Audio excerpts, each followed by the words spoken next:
What's the first thing you do in the morning? If you're anything like me, you'll probably check your phone. Yes, I'm guilty of the social media scroll trap, but that's exactly why I wanted to do this presentation and project over the power that social media holds. So, with a little bit of help from Professor Julianne and consideration on my part, I decided to create a series of blog posts. My topics included influencing, memes, conversation and community, brand awareness, and relationships. So, I originally wanted to create this blog. The foundation of each of my segments was a podcast because podcasts are a style of learning that I've really enjoyed for the past 6 months, and another person's scholarly or expert opinion in my blog. I created this series called Establishing the Power of Social Media because it was a learning experience for me, as I hope it is for my readers as well. And I hope that this blog can educate people as well as spark discussion on topics of social media that aren't really discussed in everyday conversation.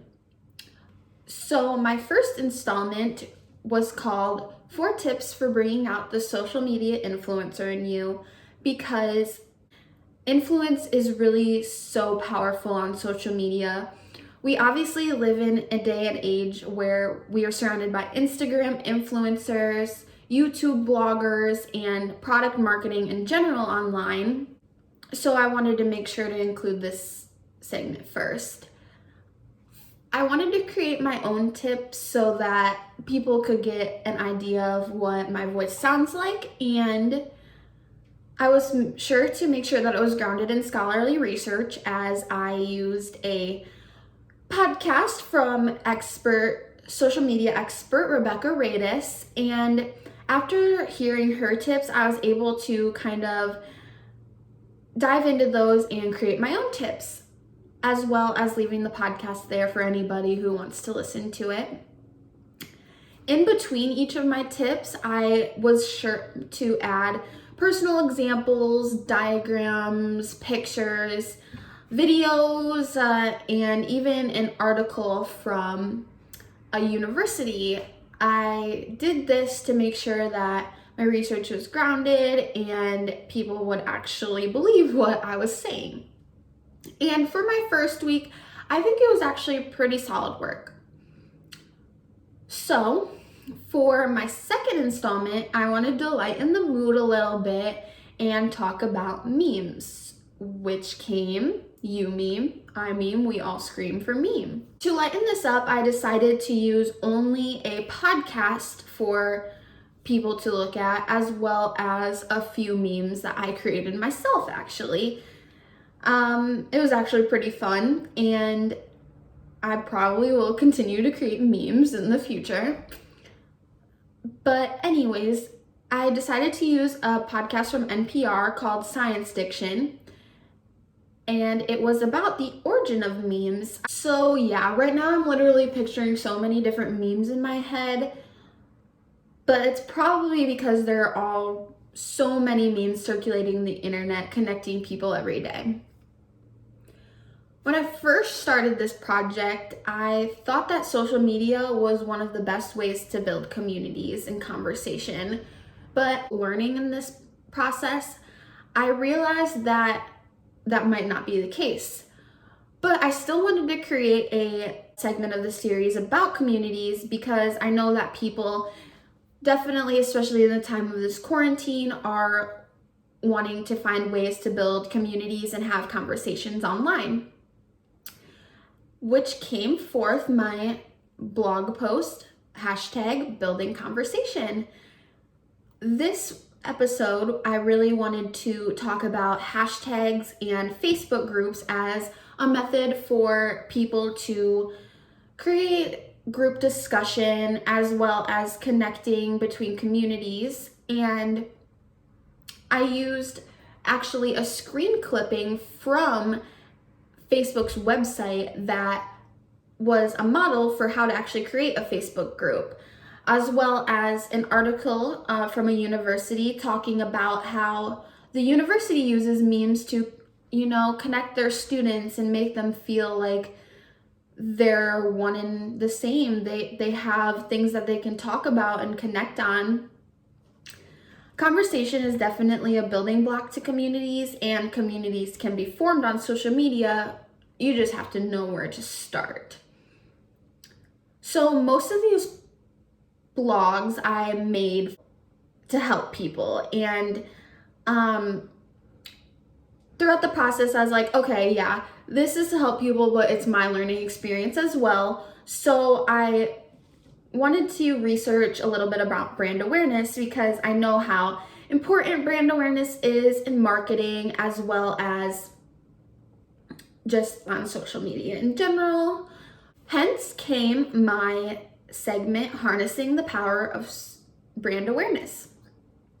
My inspiration for this episode came from one of my favorite internet personalities, Gary Vaynerchuk. He actually owns his own media company. After watching a meeting between Gary Vee and the past hip hop legend Nipsey Hussle, I really knew exactly where I wanted to go with this.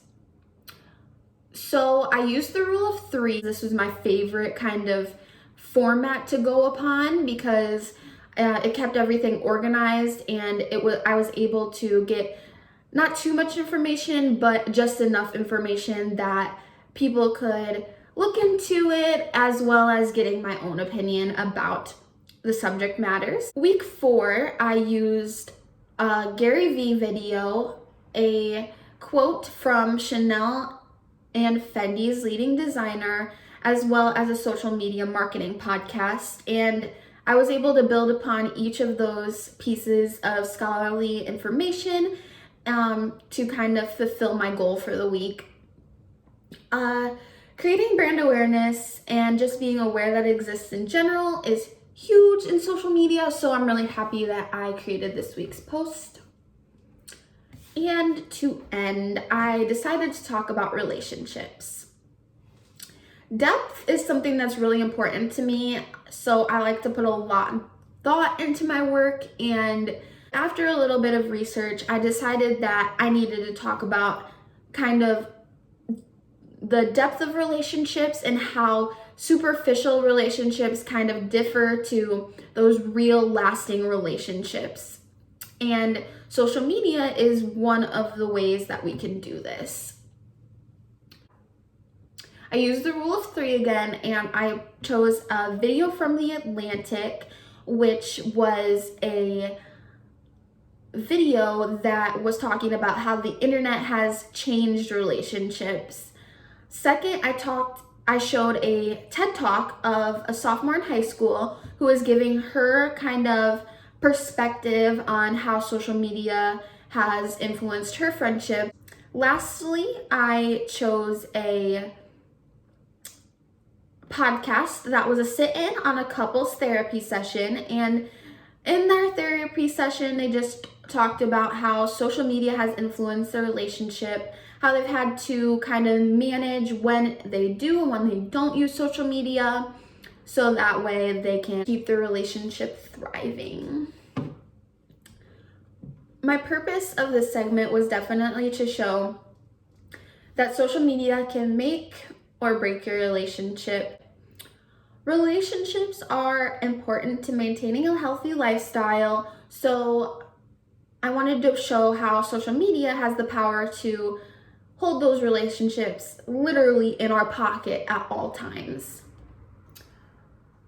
Looking back, I am pretty satisfied with how this project turned out.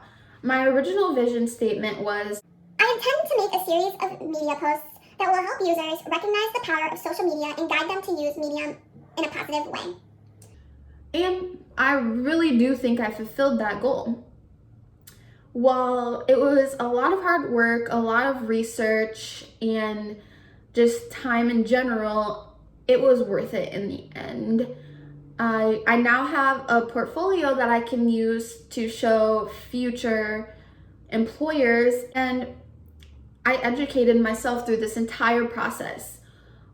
not only did I learn something, I'm confident that if any one of you go read my blog and just listen to the content, it's going to emerge discussion. I think it's important for people who are on social media to be informed about the power it holds and how to use it to benefit themselves and others. I wish there were more tools out there to guide people of how to use social media properly and navigate the web, so I'm glad I can finally add to the collection.